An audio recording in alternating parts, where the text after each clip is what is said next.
Hello everyone. तो आज हम चरक सूत्र स्थान अध्याय 1 को कंटिन्यू करते हैं। लास्ट लेक्चर में हमने देखा था कि शारीरिक दोष कौन से होते हैं और मानसिक दोष कौन से होते हैं। थोड़ा सा रिवाइज कर लेते हैं। तो शारीरिक दोष कौन से थे? वात, पित्त और कफ, ये थे हमारे शारीरिक दोष। और रज और तम, ये थे हमारे मानसिक दोष। अब हम इसके बारे में थोड़ा पढ़ लेते हैं। आचार्य चरक ने अध्याय 1 में वात के गुण बताए हैं कि हमें पता कैसे चलेगा कि किसी के अंदर वात दोष की प्रधानता है। तो उसके गुण बताए हैं।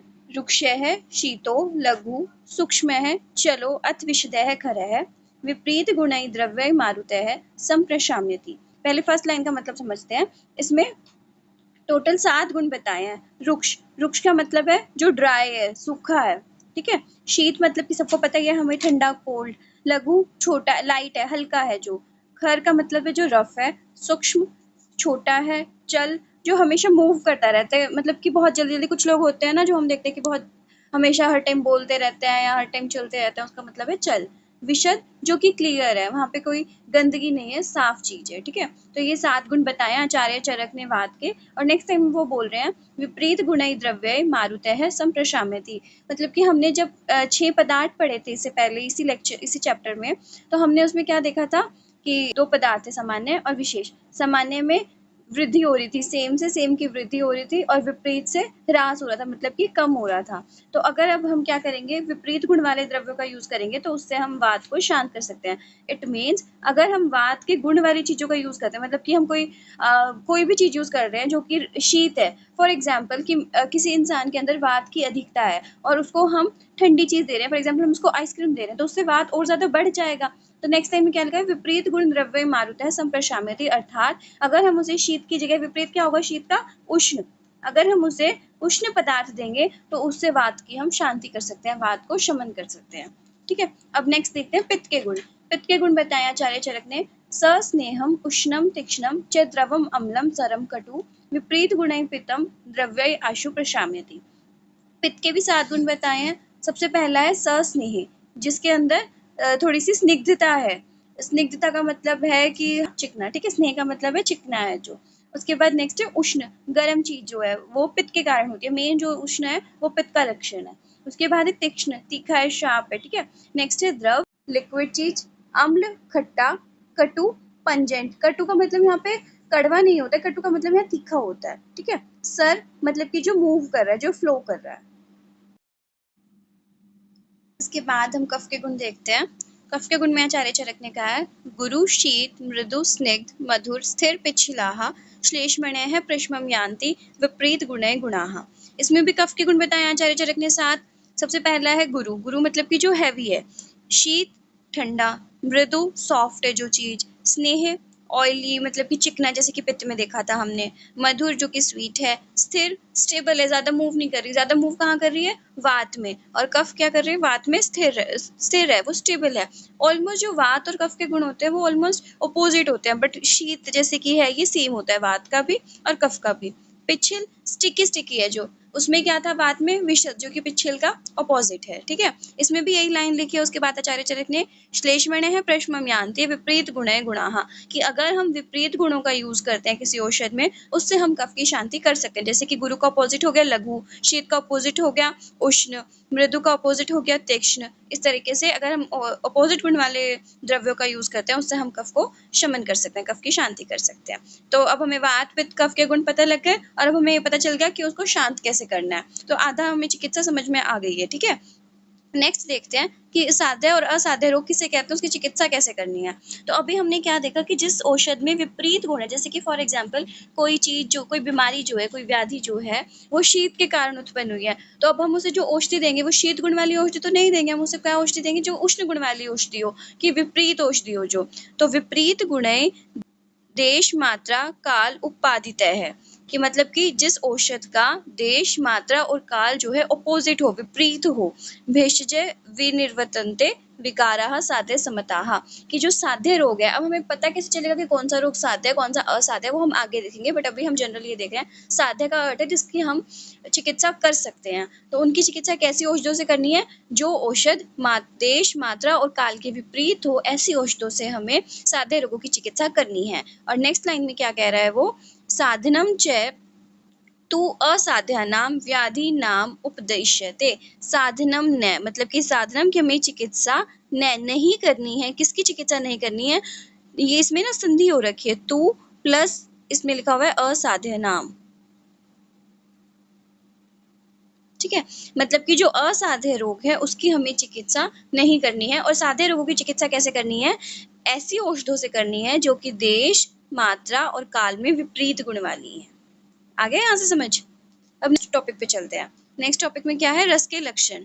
रस के लक्षण के लिए उन्होंने डेफिनेशन दी है, रसनार्थो रसतस्य द्रव्यम आपह क्षितिः तथा निर्वतो च विशेषे च प्रत्याह ख आद्यः त्रयः। इसमें सबसे पहले तो हम ये देखते हैं, ये वर्ड क्या है? आप का मतलब होता है जल, ये है क्षिति, क्षिति का अर्थ है पृथ्वी।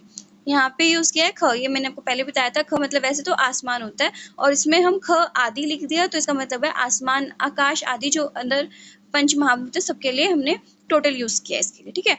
रस की योनि, रस की योनि है जल, कि जल से हमें रस का पता चलता है। रस की अभिव्यक्ति निवृत्ति में कारण जल और पृथ्वी दो महाभूत बताया ना उन्होंने, आप और क्षिति, ठीक है। रस का आधार क्या है? पृथ्वी। और रस के विशेष ज्ञान में अप्रधान कारण, मतलब कि प्रेजेंट तो रस का जो हमें ज्ञान हो रहा है उसमें आकाश, वायु, अग्नि भी है, बट वो मेन नहीं है। मेन क्या है? जल और पृथ्वी। लेकिन थोड़े बहुत परसेंटेज आकाश, वायु और अग्नि की भी है, ख आदि, ठीक है। इसके बाद हमें रस बताए हैं, 6 रस होते हैं। स्वादु, स्वादु अम्लो अथ लवणैः कटुकः तिक्त एव च कषाय च इति षट्को अयम रसानाम संग्रह स्मृतः है। इसमें 6 रसों का वर्णन किया आचार्य चरक ने अध्याय 1 में। कौन कौन से रस बताया हमें? स्वादु, स्वादु का मतलब है मधुर, अम्ल, लवण, कटु, तिक्त और कषाय, 6 रसों के बारे में बताया है। मधुर रस कौन सा है? स्वीट। इसके बाद है अम्ल, अम्ल का मतलब खट्टा जो पदार्थ है, सोर। लवण, सॉल्टी। कषाय, कषाय है एस्ट्रिंजेंट, बकबका सा जो टेस्ट होता है उसको हम बोलते हैं कषाय। फिर है कटु और तिक्त। कटु में हम जनरली ये सोचते हैं कटु का मतलब होता है कड़वा, बट कटु का मतलब यहाँ कड़वा ना होके तीखा है, पंजेंट। और तिक्त का मतलब है कड़वा, तिक्त का मतलब है बिटर, ठीक है। तो जो करेला है वो एग्जाम्पल आ जाएगा तिक्त में, और जो मिर्च होती है हमारी वो आ जाएगी एग्जाम्पल कटु में। इसके बाद ये 6 रस बताए, उनके नाम गिवन है यहाँ पे, मधुर, अम्ल, लवण, कटु, तिक्त, कषाय। और उसके बाद उसमें कौन कौन से महाभूत की प्रधानता है। जैसे मधुर जो होता है, मधुर के अंदर जल और पृथ्वी महाभूत की प्रधानता है। अम्ल के अंदर पृथ्वी और अग्नि महाभूत की प्रधानता है। लवण रस के अंदर जल और अग्नि महाभूत की प्रधानता है। कटु रस के अंदर वायु और अग्नि। तिक्त के अंदर वायु और आकाश। कषाय के अंदर वायु और पृथ्वी। ये हमें टेबल लर्न होनी चाहिए, ये हर सब्जेक्ट में हमें काम आएगी। इसके लिए मैं आपको शॉर्ट ट्रिक डाल दूंगी। नेक्स्ट है दोष अनुसार रस का प्रभाव। मतलब कि जैसे हमने दोष कितने पढ़े हैं? 3 दोष हमने पढ़े हैं, वात, पित्त और कफ। और रस हमने पढ़े हैं 6, मधुर, अम्ल, लवण, कटु, तिक्त और कषाय। तो इन 6 रसों का दोषों पे क्या इफेक्ट पड़ रहा है ये भी आचार्य चरक ने अध्याय 1 में बताया है। इसका श्लोक देखते हैं। स्वादु अम्ल लवणा वायु, मतलब कि जो मधुर, स्वादु हमने किसके लिए बोला है? मधुर के लिए। अम्ल और लवण रस है वो वायु के लिए है, अब वायु को शांत कर रहे हैं वो, ठीक है। उसके बाद है कषाय स्वादु तिक्तकाः जयंती पित्तम, मतलब कि कषाय रस, मधुर रस और तिक्त रस वो पित्त का शमन कर रहे हैं। और श्लेष्माणाम कषाय कटु तिक्तकाः, जो कफ का शमन कर रहे हैं वो कौन कौन से रस कर रहे हैं? कषाय, कटु और तिक्त। अब जो ये रस है ना, इनकी जो क्वालिटीज है, इनके जो गुण है वो इस दोष के विपरीत है। हमने पढ़ा था ना कि जैसे अगर हमें वात का शमन करना है तो उसके लिए हमें विपरीत गुण वाली चीजें चाहिए। तो विपरीत गुण वाले क्या हो जाएंगे? मधुर, अम्ल, लवण। और ऐसे ही पित्त के लिए, ऐसे ही कफ के लिए। आचार्य चरक ने ब्रैकेट में ये भी दिया है इसके लिए, मतलब कि हमें ये तो पता चल गया कि कौन सा रस कौन से दोष को कम कर रहा है, कौन से दोष का शमन कर रहा है। अब साथ साथ इनडायरेक्टली हमें ये भी पता चल गया ना कि भाई कौन सा रस कौन से दोष को बढ़ा रहा है। अगर हमें पता है कि वात का शमन मधुर, अम्ल, लवण कर रहे हैं, तो वात को बढ़ाएगा कौन? कटु, तिक्त, कषाय। तो इस चीज के लिए हमने ये श्लोक ब्रैकेट में दिया हुआ है। ये एक टेबल फॉर्मेट में कर दिया। वात को कम कर रहे हैं, शमन कर रहे हैं वात का मधुर अम्ल लवण, पित्त का शमन कर रहे हैं तिक्त मधुर कषाय, कफ का शमन कर रहे हैं कटु तिक्त कषाय, ऐसे ही वात का प्रकोप करें। अगर वात का ये तीनों शमन कर रहे हैं तो ये तीनों प्रकोप करेंगे, ये तीनों पित्त का शमन कर रहे हैं तो ये तीनों प्रकोप करेंगे, ऐसे इस अकॉर्डिंग है। ठीक है, तो मैंने आपको क्या बताया था इससे पहले कि वात और कफ के जो गुण होते हैं वो ऑलमोस्ट अपोजिट होते हैं। तो जो रस वात का शमन कर रहे हैं वो रस कफ का प्रकोप कर रहे हैं, और जो रस कफ का प्रकोप कर रहे हैं वो वात का शमन कर रहे हैं। ठीक है, इस तरीके से ये दोनों क्रॉस हो जाते हैं। तिक्त मधुर कषाय पित्त का शमन कर रहे हैं और कटु अम्ल लवण पित्त का प्रकोप कर रहे हैं। अब हम इसको देख लेते हैं नॉर्मल, जैसे कि मधुर, अम्ल, लवण, कटु, तिक्त और कषाय, ये 6 रस हमने देखे हैं। ठीक है, ये 6 हम रस हमने पढ़े हैं।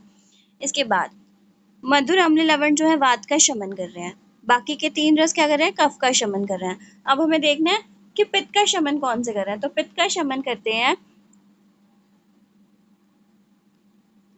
तिक्त, कषाय और मधुर। ठीक है, अब अगर हम शमन वाले याद रखते हैं तो इसके ऑपोजिट क्या करेंगे, प्रकोप करेंगे। ये हमें इनडायरेक्टली खुद ही लर्न हो जाएगा। तो आज के लिए इतना ही। आगे का नेक्स्ट चैप्टर, मतलब इसी चैप्टर का नेक्स्ट पार्ट अगले पार्ट में देखते हैं, और नेक्स्ट पार्ट में शायद चैप्टर खत्म हो जाएगा, फिर हम नेक्स्ट चैप्टर शुरू करेंगे। Thank you everyone.